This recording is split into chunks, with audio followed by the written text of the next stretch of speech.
मेरे 11वीं कक्षा के छात्र मित्र, मैं new arts commerce and science junior college Ahmednagar से गुंजाल सर हिंदी विषय का आपसे बातचीत कर रहा हूँ। देखो बच्चों, पिछली तासिका में यानी पिछले वीडियो में आपने देखा है कि हमने 11वीं कक्षा की योग भारती हिंदी में जो 8 नंबर का पाठ है जिसका नाम है तत्सत। तो तत्सत इस पाठ का एक प्रतीकात्मक कहानी है, उसका एक भाग हमने देखा है।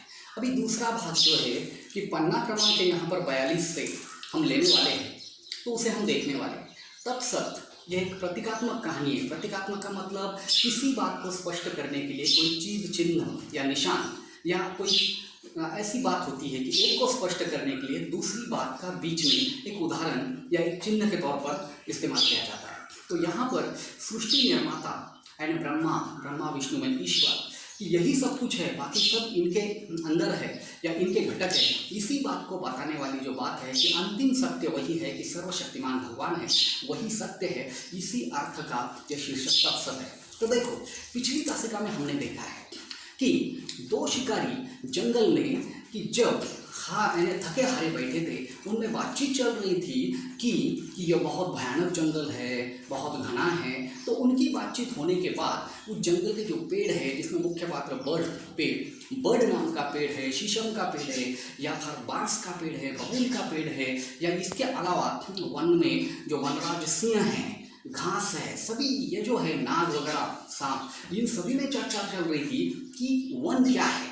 लेकिन कोई बता नहीं रहा था कि वन किसे कहा जाता है। सब कुछ अपने आप में खुद को सर्वश्रेष्ठ मान रहे थे घमंड में। तो उसी समय हुआ यह है कि दूसरे भाग में हम देखते हैं कि जो शिकारी बात करके गए थे पेड़ के नीचे, कि कुछ समय के बाद, कुछ दिनों के बाद वही शिकारी फिर उस पेड़ के नीचे आते हैं। तो बाकी ये सब पेड़ वगैरह इन्होंने जब देखा है तो वे सब उन पर टूट पड़े, उनसे पूछना चाहते हैं कि कौन है वन। तो देखिए, हम इसे शुरू करते हैं पन्ना क्रमांक 42 पर। एक रोज आफत के मारे फिर वे शिकारी उस जगह पर आए। उनका आना था कि जंगल जाग उठा। बहुत से जीव जंतु, झाड़ी, पेड़ तरह तरह की बोली बोलकर अपना विरोध दर्शाने लगे। आदमी बेचारों को अपनी जान का संकट मालूम होने लगा। उन्होंने अपनी बंदूकें संभाली। बड़ दादा ने बीच में पड़कर कहा, अरे तुम लोग आखिर क्यों होते हो? उन आदमियों के खत्म हो जाने से हमारा तुम्हारा फैसला निर्भ्रम नहीं कहलाएगा। जरा तो ठहरो, गुस्से से कहीं ज्ञान हासिल होता है? मैं खुद निपटारा कर किए देता हूँ। यह कहकर बड़ दादा आदमियों को की ओर मुखातिब करके बोले, भाई आदमियों, तुम भी इन पोली चीज़ों का मुंह नीचे करके रखो जिसमें तुम आग भरकर लाते हो। डरो मत। अब यह बताओ कि वन क्या है जिसकी तुम बात किया करते हो? बताओ, वह कहाँ है? आदमियों ने अभय पाकर अपनी बंदूकें नीचे कर ली और कहा, यह वन ही तो है जहाँ हम सब है। उनका यह कहना था कि चिन की सवाल होने लगे। वन कहाँ है? कहीं नहीं है। तुम हो, मैं हूँ, वह है। वन फिर हो कहाँ है? धोखेबाज, स्वार्थी, खत्म करो इनको। देखो कि 2 शिकारी जो जंगल में पेड़ के नीचे बात करके गए थे कि यह भयानक जंगल है, कुछ दिनों के बाद लौटने के बाद बाकी पेड़ और वनराज सभी उन पर टूट पड़े। कहने लगे कि हे धोखेबाजों, कि तुमने कहा था कि वन भयानक है वगैरह, कहाँ है वन? तो उसी समय यह जो 2 शिकारी, उन्हें लगा कि ये सभी हमें मारेंगे, इसलिए उन्होंने उनके पास जो बंदूक थी शिकार के लिए, उस बंदूक को सामने किया। लेकिन बड़, ये जो पेड़ है, इसने बीच में पड़कर कहा कि देखो आदमियों, तुम बंदूकें नीचे करो कि उन बंदूकों में जो गोलियां है, आग है, अग्नि है, इन्हें नीचे करो और बताओ कि वन क्या है। बाकी सभी उन्हें मारना चाहते थे, तो उन्हें कहा कि नहीं, बंदूकें दिखाकर, धाक दिखाकर या भय दिखाकर कोई ज्ञान नहीं मिलता है। तब यह आदमी कहने लगे, अरे हम यहाँ सभी जो है ये सब वन तो है, ये सभी वन यानी जंगल ही तो है, लेकिन ये जो बाकी जो है यानी पेड़ वगैरह या जो जानवर है, इन्हें ये समझ में नहीं आया। उसने कहा, तुम हमसे झूठ बोल रहे हो, हम है, ये है, वो है, कहाँ है वन? तो ये सब बातें जब चल रही है तो बबूल का जो पेड़ है बीच में जो बोलता है, बबूल ने अपने कांटे खड़े करके कहा, बको मत, वह सेमर है, यह सीरस है, यह साल है, वह घास है, वह हमारे सिंहराज है, यह पानी है, यह धरती है, तुम जिसकी छाँ में हो वह हमारे बड़ दादा है। तब तुम्हारा वन कहाँ है? दिखता क्यों नहीं? तुम हमको धोखा दे सकते हो। उस समय आदमी और बड़ दादा ने कुछ ऐसी धीमी बातचीत हुई कि वह कोई सुन नहीं सका। बातचीत के बाद पुरुष उस विशाल वृक्ष के ऊपर बढ़ता दिखाई दिया। वहाँ दो नए पत्तों की जोड़ी खुले आसमान की तरफ मुस्कुराती भी देख रही थी। आदमी ने उन दोनों को बड़े प्रेम से पुचकारते समय ऐसा मालूम हुआ जैसा मंत्र रूप में उन्हें कुछ संदेश दिया गया है। वन के प्राणी ये सब कुछ स्तब्ध भाव से देख रहे थे। उन्हें कुछ समझ में न आ रहा था। देखते देखते पत्तों की वो जोड़ी उद्ग्रीव हुई, मानो उनमें चैतन्य भराया। उन्होंने अपने आसपास और नीचे देखा, जाने क्या क्या देखा उसमें। वे कांपने लगे। वह आदमी अब नीचे उतर आया था और वनचरों के समकक्ष खड़ा था। बड़ दादा से स्थिर शांत थे, मानो योग मग्न हो कि सहसा उनकी समाधि टूटी। वे जागे, मानो उन्हें अपने चरम शीर्ष से कोई अनुभूति प्राप्त हुई। कहकर उस समय सब और सप्रश्न मौन व्याप्त था। उन्हें भग्न करते हुए बड़ दादा ने कहा, वह है। कहकर वह चुप हो गए। साथियों ने दादा को संबोधित करते हुए कहा, दादा दादा। दादा ने इतना ही कहा, वह है, कहाँ है, सब कहीं हैं और हम नहीं हैं। देखो कि यहाँ इस अंतिम भाग में जो कहानी समाप्त होती है, इसमें हमने देखा है, बात यह है यहाँ पर कि जब इन दो शिकारियों को सभी घेरने लगे, कहने लगे कि आप कहते कि वन है, लेकिन कहाँ है, हमें क्या आप झूठ बोल रहे। उसने बबूल ने कहा था, बबूल पेड़ ने, कि यह सीरस है, यह सेमर है, यह साल है, वनराज सिंह है, ये सभी है, लेकिन वन कहाँ है।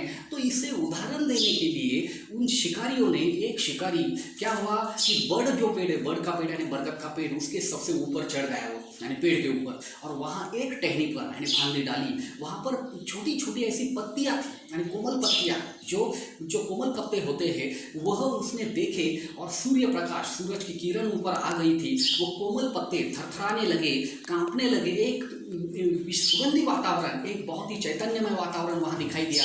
और उसी का उदाहरण देते हुए शिकारी कहने लगे कि देखो, ये भगवान का चमत्कार है, यह सृष्टि है, यह चैतन्य है, यही सब कुछ है। यह बात बड़ नाम का पेड़ है समझ सका, लेकिन बाकी जो पेड़ है नहीं समझ सके, इसलिए बड़ ने बात को समझ ली और बाकी सभी को कहा कि उसने कहा, वह है मतलब भगवान है, ईश्वर है, सर्वशक्तिमान सृष्टि निर्माता है।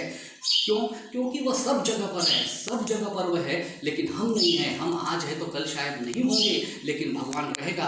उदाहरण के लिए संत कबीर का ये एक दुआ है, जल में कुंभ में जल है, बाहर भीतर पानी, फूटा कुंभ जल ही समाना, यह तथ्यो ज्ञानी। यानी जिस प्रकार बड़ा महासागर होता है, उसके बीच में अगर पानी का घड़ा है, तो पानी का घड़ा यानी हम है, और महासागर यानी सर्वशक्तिमान ईश्वर है। पानी का घड़ा फूट जाता है मतलब हम मर जाते हैं। सभी जगह पानी अनंत होता है, वह ईश्वर। उसी प्रकार सर्वशक्तिमान यानी ईश्वर हमेशा है, सृष्टि निर्माता है, हम नहीं हैं, इसलिए वह है। यही अंतिम सत्य है, इस कहानी में बताया गया है। देखो छात्र मित्रों, ये कहानी यहाँ समाप्त तो हुई है, लेकिन देखो इसके पीछे पन्ना क्रमांक 44 पर स्वाध्याय भी दिए गए हैं। स्वाध्याय इस पाठ के ऊपर जो है, जैसा कि समझो आकलन में दिया है, 1 नंबर पर दिया है कि यानी लिखिए, बड़ दादा के अनुसार आदमी ऐसे होते हैं। तो कहानी का जो प्रारंभिक पहला भाग है, उसमें तो उत्तर आया है कि बड़ दादा के अनुसार आदमी कैसे होते हैं। जैसे नंबर 1 में, इनमें पत्ते नहीं होते, तना ही तना होता है, इनमें जड़ नहीं होती, उसमें उसके तने की 2 शाखाओं पर आदमी चलते हैं। इस तरह यहाँ पर यानी बहुत से स्वाध्याय में आ चुका है। फिर दूसरा दिया है वन के बारे में, इसने क्या कहा, बड़ दादा ने वन के बारे में क्या कहा। यहाँ पर दिया है कि बड़ दादा ने, जैसे उन्हें सवाल पूछा गया कि इस पर उत्तर क्या दिया कि मेरी इतनी उम्र हो गई, लेकिन मैंने भी किसी वन को नहीं देखा है। घास ने क्या कहा था कि मैं वन को नहीं जानती, सब कुछ मेरे ऊपर से गुजर जाते हैं। बाद में तीसरा दिया है कि शेर ने कहा, लाओ मेरे सामने वन, और कहा कि मैं उसे अभी क्या करता हूँ, खत्म कर देता हूँ। बहुत सी बातें आप उसमें लिख सकते हैं। नीचे शब्द संपदा वो दी गई है, यानी घास की विशेषता दी गई है। देखिए आप पुस्तक में देख सकते हैं, शब्द संपदा में पर्यायवाची शब्द का मतलब क्या होता है, समानार्थी शब्द लिखने। उदाहरण के लिए समझो यहाँ पर बादल शब्द दिया है, और बादल शब्द के आगे 4 शब्द दिए, पयोधर, निरध, अम्बुज, जलज। तो यहाँ पर बात यह है कि बादल शब्द के लिए इन 4 शब्दों में से तीसरा शब्द योग्य है, अम्बुज।